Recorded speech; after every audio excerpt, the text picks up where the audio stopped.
साक्षी निर्वाण। रोजाना खबर में आपका हार्दिक स्वागत है। सदी की dream bike Honda shine 100 CC केवल 62,900 रुपये में कई नए फीचर के साथ में सबसे पहले मेरठ के गढ़ रोड स्थित एलिगेंट होंडा शोरूम पर बुकिंग के लिए उपलब्ध है। खरीदने पर पाइए निश्चित उपहार। तो देरी क्यों, जल्द ही जाइए और अपने सपनों की बाइक अपने पास पाइए। नमस्कार, आप सभी का बहुत बहुत स्वागत है रोजाना खबर टीवी में। रोजाना खबर को लाइक करें, शेयर करें, सब्सक्राइब करें। धन्यवाद। अभी आप देख रहे हैं कि आजमगढ़ में एक चिल्ड्रंस गर्ल्स स्कूल में एक 16 साल की बच्ची ने आत्महत्या कर ली। स्कूल बिल्डिंग की 3rd फ्लोर से कूदकर। मगर यहाँ पर सवाल उठता है आपके और मेरे बच्चे की सुरक्षा का, जो पढ़ने स्कूल में जाते हैं, जो स्कूलों में पढ़ने जाते हैं, जिसे हम स्कूल में सुबह भेजकर, और बिल्कुल हमने करी है वीडियो, आप देखिए सोशल मीडिया पर कि उस बच्ची की जो सहेलियां हैं वो खुद बता रही हैं कि श्रेया के साथ में कितना गलत हुआ है। जिस बच्चे को एक मोबाइल मिलने पर इतना प्रताड़ित किया गया, इतनी शर्मिंदगी उठानी पड़ी कि हर पूरे परेड करवाई गई इसको स्कूल में, सारी क्लास में घुमा घुमा कर कहा गया है कि देखो ये है वो गंदी लड़की जो मोबाइल लेकर आरोप लगाया गया कि आपत्तिजनक सामान उसके बैग में मिला है। क्या प्रूव है कि वो आपत्तिजनक उसके बैग में सामान मिला था? हो सकता है स्कूल स्टाफ ने अपनी जान बचाने के लिए किया। मेरा एक भाई बहन और है, उनके ऊपर भी क्या फर्क पड़ेगा? गली मोहल्ले वाले ताने देंगे। मानसिक तौर पर वो लड़की इतनी प्रताड़ित हो गई थी कि कुछ नजर नहीं आया। और अभी मैं इस बात को भी नहीं कह रही हूं कि उसने खुद छलांग लगाई है या कैसे लगाई है। ये सारी इतने बड़े दुख में स्कूल प्रशासन शामिल होने के बजाय, स्कूल की संवेदनाएं होने के बजाय, उस स्कूल के साथ साथ यूपी के सभी स्कूल अपने आप को पाक साफ दिखाने में जुट गए। नमस्कार, मैं जूही त्यागी, सोशल एक्टिविस्ट एंड जिला अध्यक्ष ऑल स्कूल पेरेंट्स एसोसिएशन से। साथियों, अभी आप देख रहे हैं कि आजमगढ़ में एक चिल्ड्रंस गर्ल्स स्कूल में एक 16 साल की बच्ची ने आत्महत्या कर ली। स्कूल बिल्डिंग की 3rd फ्लोर से कूदकर आत्महत्या कर ली। सवाल ये उठता है कि आखिर 16 साल की बच्ची ने, जो पढ़ाई में भी अच्छी थी, अच्छे घर परिवार से थी, अच्छी बच्ची थी, ऐसा उसके संग क्या हुआ उन चंद घंटों में कि उसने 3री मंजिल से जाकर आत्महत्या कर ली? आत्महत्या करी या किस तरीके से उसकी हत्या हुई, ये सारी जांच का विषय है। मगर यहां पर सवाल उठता है आपके और मेरे बच्चे की सुरक्षा का, जो पढ़ने स्कूल में जाते हैं, जो स्कूलों में पढ़ने जाते हैं, जिसे हम स्कूल में सुबह भेजकर, और बिल्कुल हम लोग टेंशन फ्री हो जाते हैं कि हमारा बच्चा सुरक्षित जगह पर गया है, पढ़ लिख कर संस्कारवान बनकर एक अच्छा इंसान बनकर इस स्कूल में से निकलेगा। और जब उस स्कूल के प्रधानाचार्य, टीचर इस तरीके का अमानवीय व्यवहार करते हैं जैसा श्रेया के साथ में किया, तो किस अभिभावक का मन हो जाएगा स्कूलों में भेजकर अपने बच्चे को अच्छा इंसान बनाने का? श्रेया, क्या गलती थी उसकी? मैं आप सबके माध्यम से स्कूल प्रबंधकों से, स्कूल प्रशासन से, समस्त स्कूल स्टाफ से, सबसे पूछना चाहती हूं कि उस बच्ची की गलती क्या थी? क्या 16 साल का बच्चा इतना परिपक्व नहीं होता है कि वो एक कीपैड वाला अगर फोन गलती से ले गया तो वो रखने लायक है? वो कीपैड वाला फोन, बहुत बार ऐसा होता है कि हम खुद अब कहीं बाहर जाते हैं तो अपने बच्चे को फोन देकर जाते हैं कि उसकी सकुशल सुरक्षा हम फोन पर लेते रहें।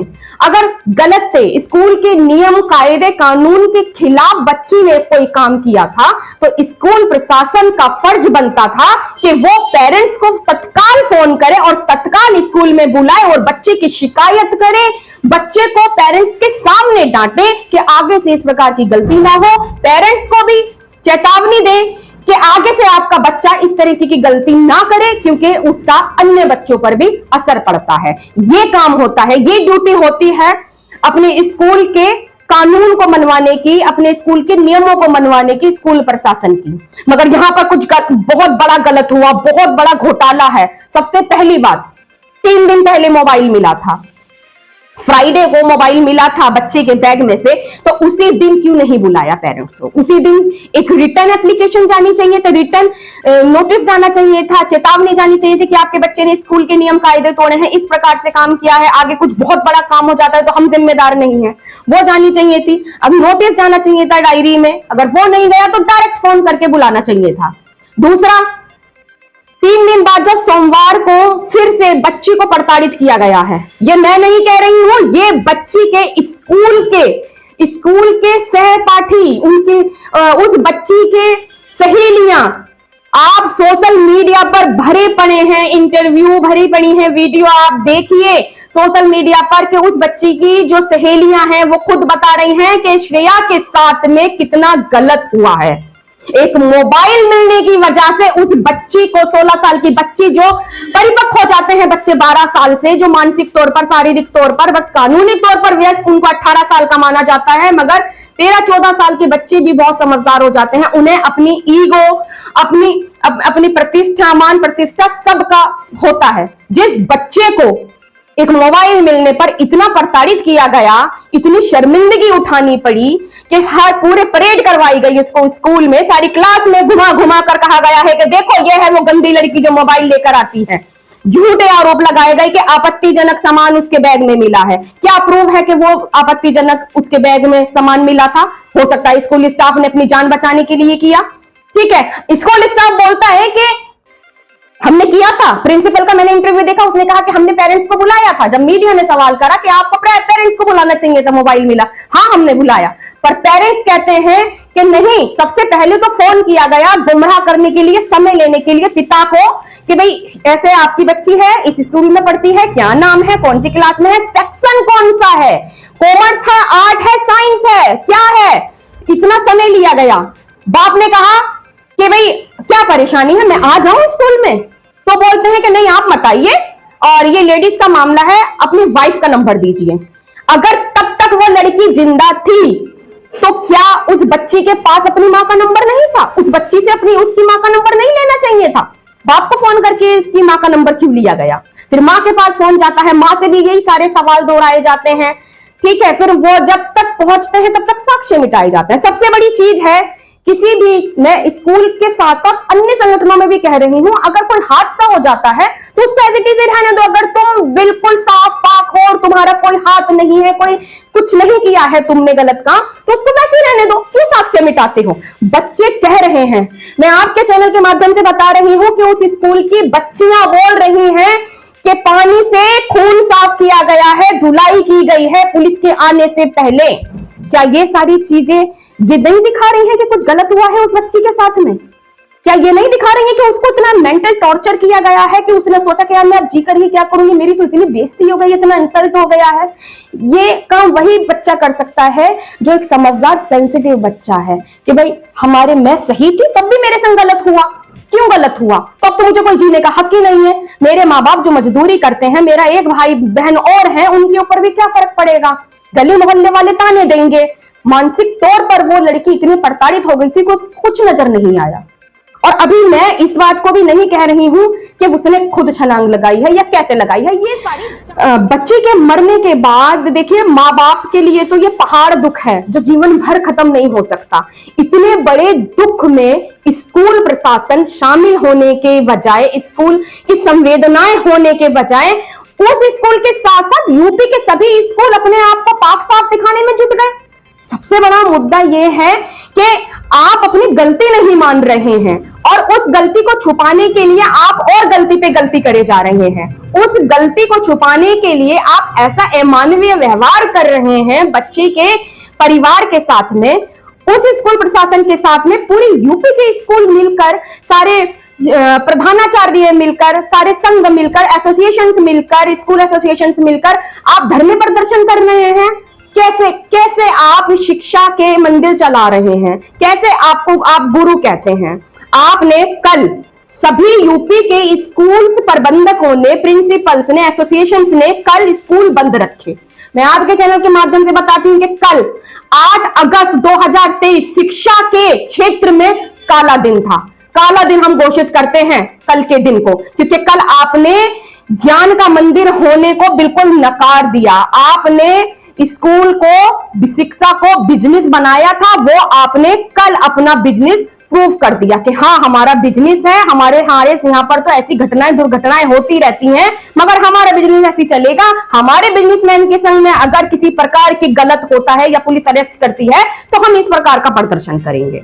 मैं आपके चैनल के माध्यम से इन स्कूल प्रबंधकों से कहना चाहती हूँ कि ठीक है, आपने ज्ञापन दिया डीएम के पास, आप लखनऊ गए जाते, मगर स्कूलों को बंद करके आप क्या दिखाना चाहते हैं कि आप स्कूल बंद कर देंगे, प्राइवेट स्कूल बंद कर देंगे तो हमारे बच्चे अनपढ़ रह जाएंगे। शिक्षा आपके बदौलत चल रही है।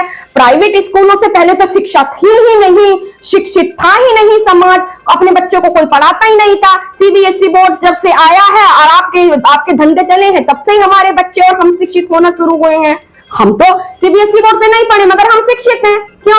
तो आप क्या, मैं खुले में बोलना चाहती हूं कि जिस दिन सारे अभिभावक एक हो गए ना, उस दिन आप स्कूल प्रबंधक, स्कूल एसोसिएशन, आपके सारे टीचर्स, प्रिंसिपल सड़क पर आ जाएंगे, सड़क पर।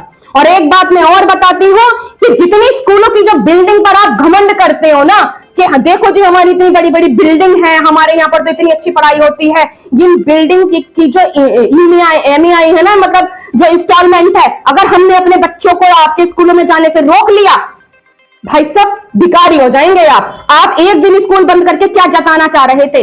आपको मानवीय व्यवहार दिखाना था। आपको उस बच्चे से अगर सहानुभूति थी, उसके परिवार से सहानुभूति थी, आपको स्कूल बंद नहीं करने थे, आपको स्कूल बुलाना था। बच्चों को प्रेयर के टाइम पर एक शोक सभा का आयोजन करते, 2 मिनट का सभी बच्चों से मौन धारण करवाते, सभी बच्चों से प्रार्थना करवाते, स्कूल स्टाफ से प्रार्थना करवाते उस बच्ची की आत्मा की शांति के लिए, क्योंकि उस बच्ची की आत्मा को कभी शांति नहीं मिलेगी जब तक उन दोषियों को सजा ना मिल जाए। तो ये काम था आपका। ठीक है, आपको ज्ञापन देना था। मैं भी आपकी बात से, जो आपने बात रखी कल मीडिया के माध्यम से मैंने देखी कि जांच होनी चाहिए, सारी चीजें जांच होनी चाहिए, मैं भी इससे ताल्लुक रखती हूं। मगर जो स्कूल बंद करके आपने काली पट्टियां हाथों में बांधकर आपने जो प्रदर्शन किया है, मैं आप प्रधानाचार्य से, एसोसिएशन के अध्यक्ष से, आपसे, टीचर से, आपसे एक सवाल करती हूं। आप आदरणीय हैं कि अगर आपके बच्चे के साथ में ऐसा हो जाता तब भी क्या आप ऐसा ही करते? आपके बच्चे भी तो किसी स्कूल में पढ़ते होंगे, भगवान न करे आपके जिस स्कूल में आपके बच्चे पढ़ते हैं उनके साथ में, बच्चों के साथ में कभी ऐसी घटना हो, तब मैं देखूंगी कि आप में से कौन सा प्रिंसिपल, कौन सी टीचर, कौन सा स्कूल प्रबंधक ये कहता है कि हम तो अपनी ड्यूटी कर रहे थे, हमारे बच्चे के संग ऐसा हो गया तो हो गया, वो तो अपनी स्कूल वाले अपनी ड्यूटी कर रहे थे। तो मानवीय व्यवहार रखिए। शिक्षा अपनी जगह है, आप शिक्षा फ्री में नहीं दे रहे हैं, पूरा भरपूर पैसा वसूल रहे हैं, हम पैसा दे रहे हैं तब आप बच्चों को पढ़ा रहे हैं, कोई मंदिर, शिक्षा का मंदिर नहीं चला रहे हैं आप। इसीलिए मानवीय व्यवहार रखिए। आपको उस बच्ची के परिवार के साथ में खड़ा होना चाहिए, तब देखिए हमारे जैसे लाखों अभिभावक आपको सल्यूट करेंगे कि आप बच्ची के साथ खड़ी। मैं वसुंधरा, डॉक्टर ऑर्थो प्लस की कंसल्टेंट, और अगर आप अच्छी और सच्ची खबरें देखना चाहते हैं तो देखते रहिए रोजाना खबर। इसके लिए लाइक कीजिए, सब्सक्राइब कीजिए और कमेंट कीजिए आप क्या देखना चाहते हैं। नमस्कार, मैं साक्षी निर्वाण, रोजाना खबर में आपका हार्दिक स्वागत है।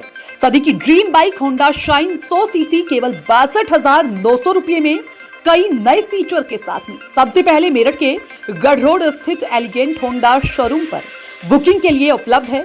खरीदने पर पाइए निश्चित उपहार, तो देरी क्यों, जल्द ही जाइए और अपने सपनों की बाइक अपने पास पाइए। नमस्कार, मैं साक्षी निर्वाण, रोजाना खबर में आपका हार्दिक स्वागत है।